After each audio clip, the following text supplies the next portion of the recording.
Today, we will be taking a Halloween road trip journey through some unique and hauntingly beautiful spots.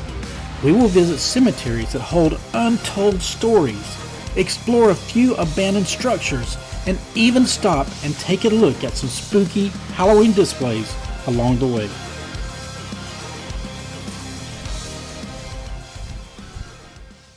I am Danny, and welcome to my channel, Danovator, where my experiences become your adventure.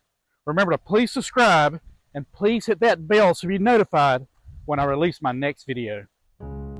Located in Shellman, Georgia, which is in Randolph County, is this beautiful scenic downtown area. And in this memorial park is a popular roadside attraction.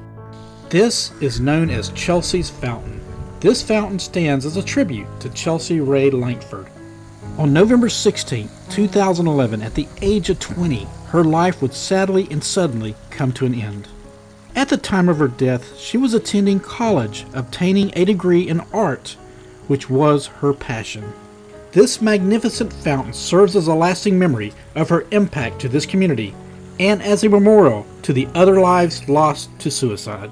So let's go over to where she's buried and pay our last respects. Just a short distance on the edge of town is the Eastview Cemetery. This is the final resting place of Chelsea Ray Langford. The paint palette on her grave is a nice touch. While walking around Eastview, I came across the grave of Ruby Goddard Reagan. With Halloween approaching, I was intrigued of her passing on October 31st. I felt that the odd chance of finding her grave was a fitting connection for our road trip today. Well, let's head over to Elmodel, Georgia, and check out what I call the Psycho House. South of Shellman, we traveled 33 miles to our next destination. Behind me is the McRainey house. It was built in 1909. Malcolm Archibald McRainey moved from North Carolina to this area, and he started a turpentine and a lumber business, and that's how he gained all his money.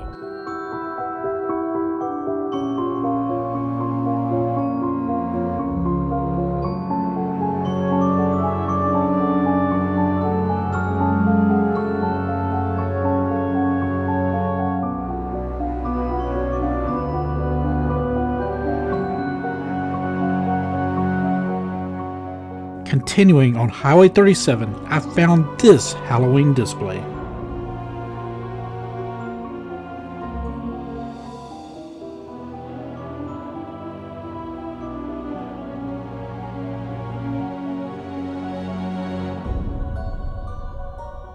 Leaving Baker County, I enter into Mitchell County, where I arrive at the Evergreen Baptist Church Cemetery.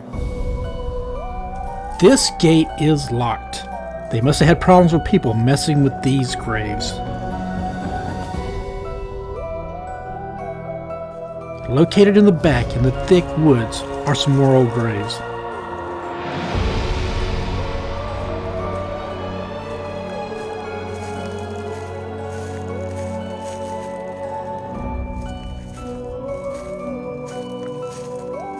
And here's another gated cemetery plot.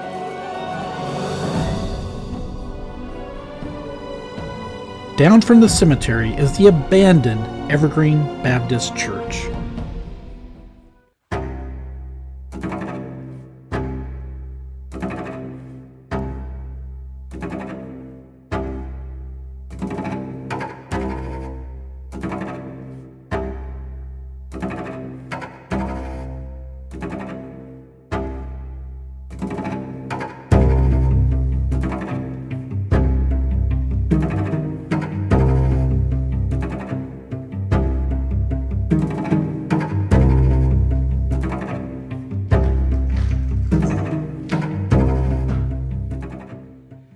Well, let's continue on our adventure. Traveling a little less than 9 miles southeast, I arrive at the Pelham City Cemetery. Located here is this amazing mausoleum. It is the final resting place of Judson Larrabee Hand. He was once a local businessman who once owned South Georgia's largest department store. You could once even purchase coffins from its showroom.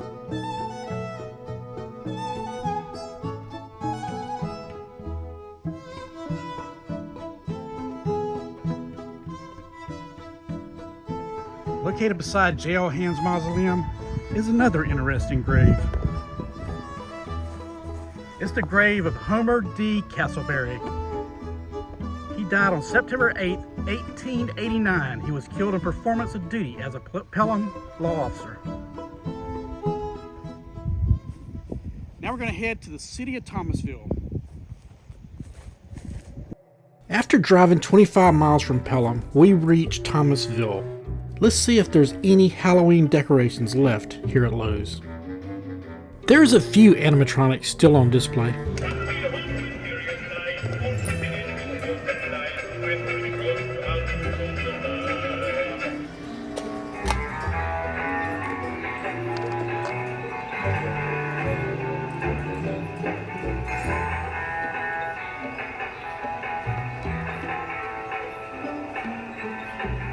It's 2 weeks till Halloween, and the Christmas decorations are starting to take over.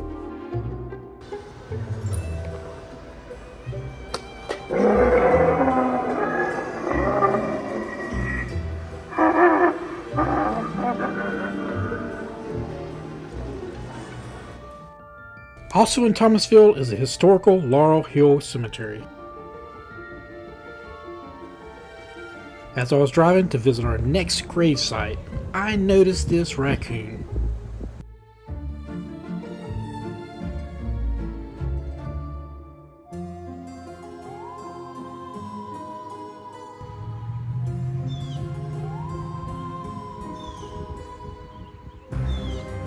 This is the gravesite of Dr. R.J. Bruce. Dr. Bruce was a well-known physician in Thomasville.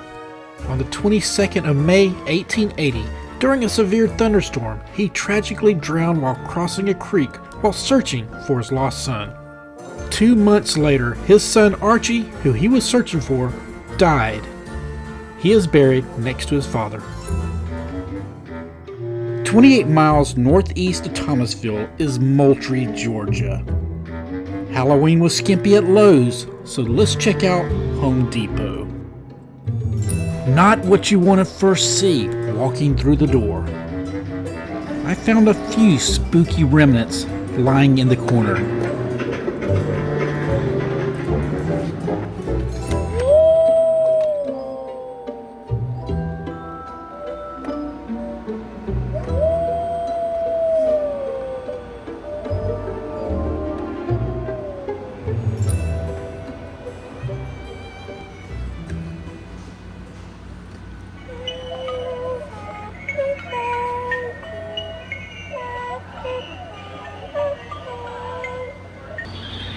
Alright, let's go see an elephant. The elephant's name is Nancy, and it's located in the Pleasant Grove Primitive Baptist Church Cemetery.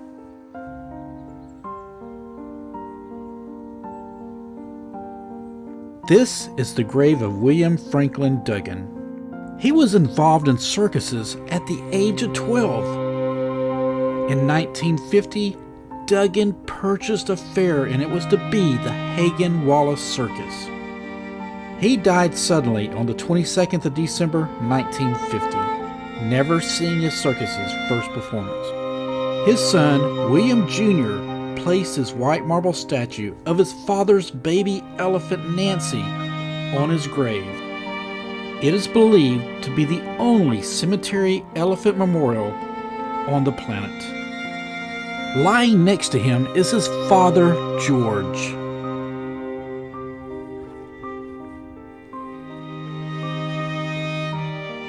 And beside their graves is William's mother, Molly Duggan Wyndham, and her husband, John. I mean, you can't visit Moultrie without visiting the elephant. All right, let's head on over to Valdosta, Georgia.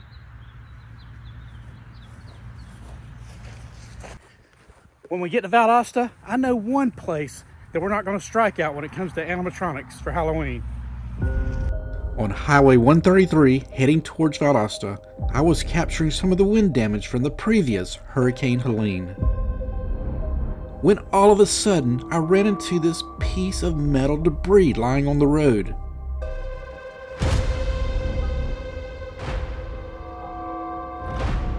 It was some sort of metal cage. Luckily, it didn't damage my poor old Honda. I decided to first visit the Valdosta Mall. Inside is Spirit Halloween.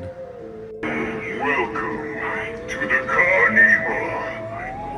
My friends are going to show you a scary good time. Spirit Halloween has all the costumes and masks you need for your spooky trick-or-treat or party adventures. Guaranteed to chill you to your bones. But it's their animatronics that guarantees to frightfully pleasure your shopping experiences.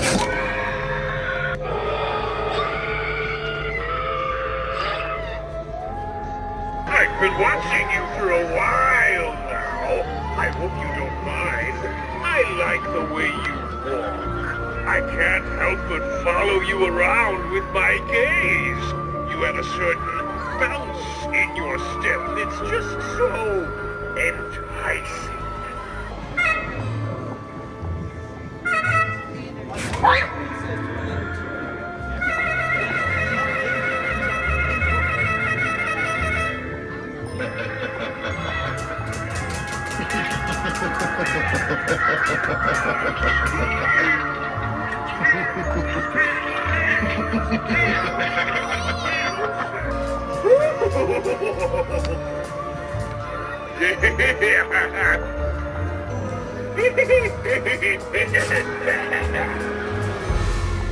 Spirit Halloween does not disappoint. Just got to go early next year to check out the Lowe's and Home Depot animatronics. On our way through Valdosta to our final destination, here are more of the damage left from Hurricane Helene.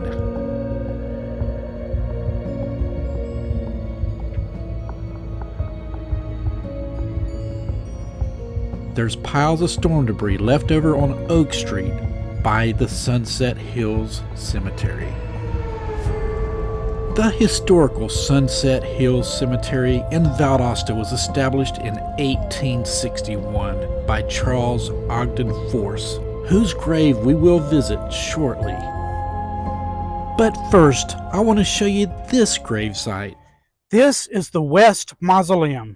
This is the final resting place of William Stanley West I. He briefly served as a senator from Georgia in 1914, replacing a previous senator who died in office. The Wests were one of the oldest and best-known families in South Georgia. He died on the 22nd of December, 1914. Also, inside this mausoleum is his son, William Stanley II. He died of a self-inflicted gunshot wound on the 16th of May, 1937, at the age of 35. Now we're going to visit another famous citizen of Valdosta. This is the Force burial plot.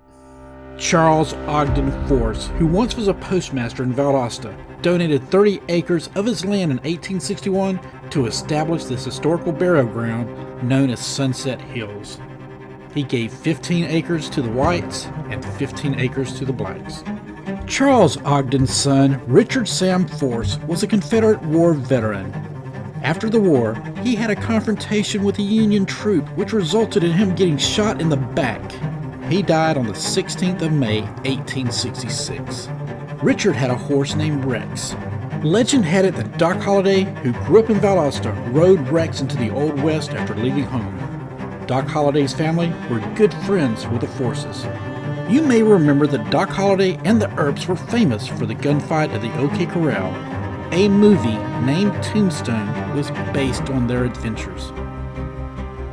The Forces and the Hollidays were so close that Doc Holliday's mother, Alice Jane McKee Holliday, is laid to rest just a few steps away from the Forces' graves.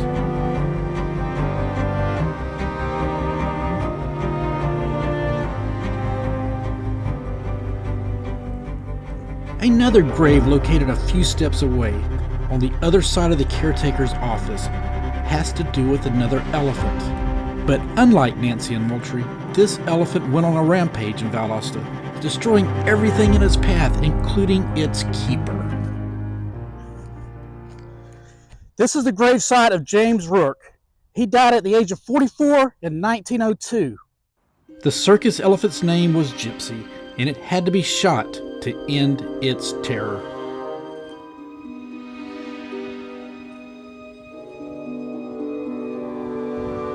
There's one other grave we're going to check out. This is the grave of Charles Strickland. Do you know what he's looking at? He is looking towards Rimerton, which is about a mile away. This is where the old Strickland cotton mill was. This large stack is all that remains. This rare statue was carved in Italy in Mr. Strickland's likeness. He died on the 1st of November, 1883 at the age of 61. Well, I hope y'all enjoyed my Halloween road trip from Shellman, Georgia to here to Valdosta, Georgia. If you did, make sure you give me a big thumbs up. And always remember, your adventure awaits with the Danovator. I'll see y'all the next time.